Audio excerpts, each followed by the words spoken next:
Et maintenant, l'actualité de l'Amérique latine. Ce mardi 30 décembre 2025, des pétroliers ont continué d'arriver au Venezuela malgré un blocus américain visant les exportations de pétrole brut. L'entreprise publique PDVSA a ajusté ses conditions commerciales, alors qu'environ 16 millions de barils restaient bloqués sur des navires en attente. Ce mardi 30 décembre 2025, un séisme de magnitude 5,3 a été enregistré au sud de la Bolivie, à environ 31 km au sud-est de Boyuib.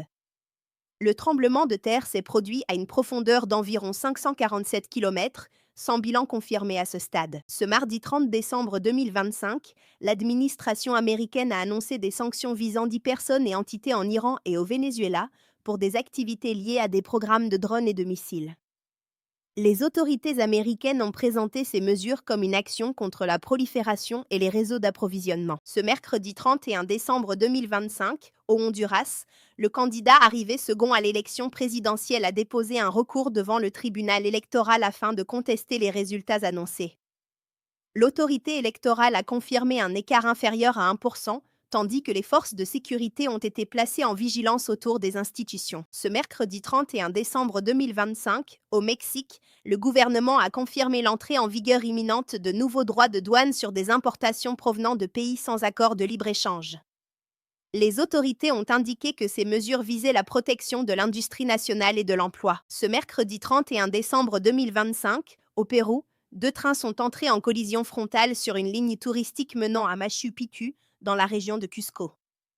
Les autorités ont confirmé un décès et environ 40 blessés, tandis qu'une enquête a été ouverte. Ce mercredi 31 décembre 2025, au Venezuela, les autorités ont annoncé la libération de plusieurs dizaines de personnes arrêtées lors des manifestations post-électorales de 2024.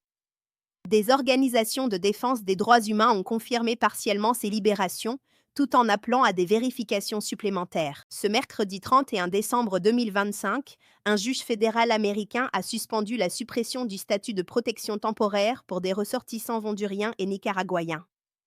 La décision concerne plusieurs dizaines de milliers de personnes et pourrait faire l'objet de nouvelles procédures. Ce jeudi 1er janvier 2026, au Pérou, une attaque armée visant des travailleurs liés à l'exploitation minière informelle a fait au moins 3 morts dans la province de Pataz, dans la région de la Libertad.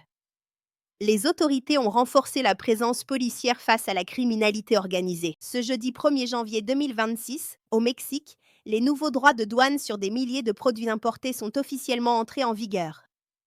Le gouvernement a indiqué vouloir limiter l'impact sur les consommateurs tout en soutenant l'industrie nationale. Ce vendredi 2 janvier 2026, la Colombie a entamé son mandat de membre non permanent du Conseil de sécurité des Nations Unies pour la période 2026 à 2027.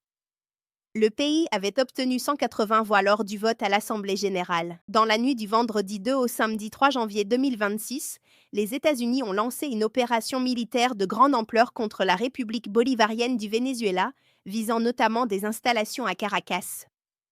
Le président américain Donald Trump a annoncé la capture du président Nicolás Maduro Moros et de son épouse Cilia Flores.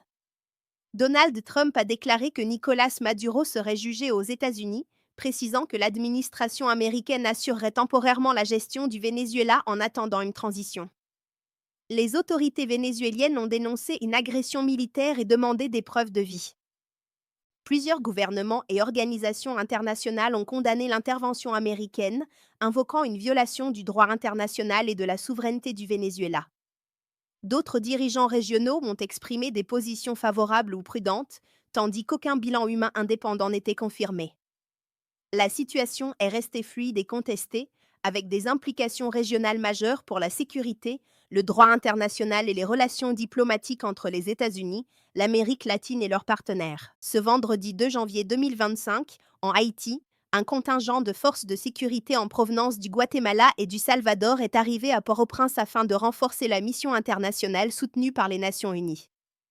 Selon les autorités de la mission, 75 Guatémaltèques et 8 Salvadoriens ont été intégrés au dispositif déployé pour appuyer les autorités face à la violence des gangs. Ce samedi 3 janvier 2025, à Caracas, les autorités vénézuéliennes ont affirmé rester unies après la capture de Nicolás Maduro par des forces américaines, tandis qu'une direction intérimaire s'est organisée autour de Delcy Rodriguez.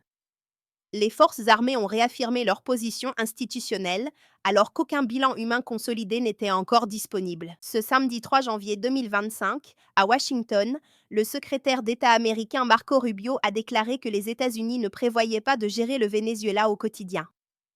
Il a toutefois évoqué l'existence d'un levier lié au secteur pétrolier, laissant incertaines les conséquences concrètes sur la production et les relations économiques. Ce dimanche 4 janvier 2025, les autorités vénézuéliennes ont indiqué que l'appareil d'État continuait de fonctionner malgré la situation politique. Cette position a entretenu l'incertitude concernant les opérations pétrolières et les relations avec les partenaires étrangers. À New York, aux Nations Unies, la légalité de la capture de Nicolas Maduro par les États-Unis a fait l'objet de discussions diplomatiques.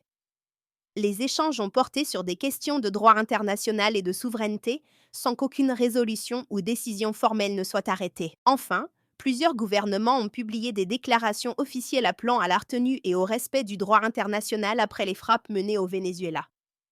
Ces réactions ont dominé l'agenda politique régional, sans annonce immédiate de sanctions ou de médiation formelle.